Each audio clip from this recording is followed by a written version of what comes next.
All right, now we're going to put everything all together with something called partial products. And that's exactly what it sounds like. When you have part of something or partial of something, you're only having a part of it. And a product is the answer to a multiplication problem. Okay? So when we have partial products, we can use partial products to multiply a 1-digit by 2-digit number. You can use partial products to multiply a 1-digit by 2-digit number. Okay? So the first thing we're going to do is draw an array. Drawing an array gives us a really good idea of what partial products actually looks like. So 1, draw a rectangular array. So we're going to use the multiplication problem 2 times 13. So when we draw our rectangular array, we're going to separate, hopefully I spelled separate right, 13 into 10 and 3. Okay, so here we go. We're going to draw our array and we're going to separate it into 10 and 3. So I know that I'm going to have 2. I know I'm going to have 2 because I have 2 right there, 2 rows.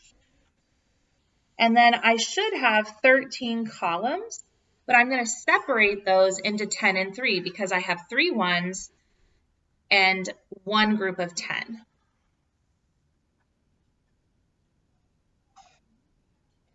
Three, 4, 5, 6, 7, 8, 9, 10. So I have 10 right here. This is my group of 10. And then I have 3 over here. 1, 2, 3.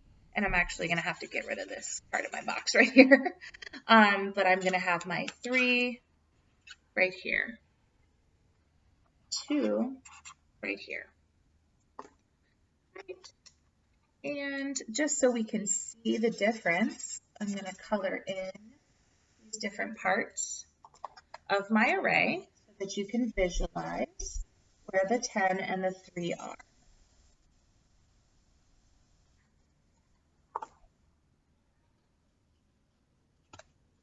All right, so now we're going to find the partial products. So step 2 is find the partial products. Okay, and the way that we find the partial products is we start with this 2, and we're going to multiply this 2 by every part of our array. So my first multiplication fact is going to be 2 times 10. Okay, and then my next multiplication fact is going to be 2 times 3.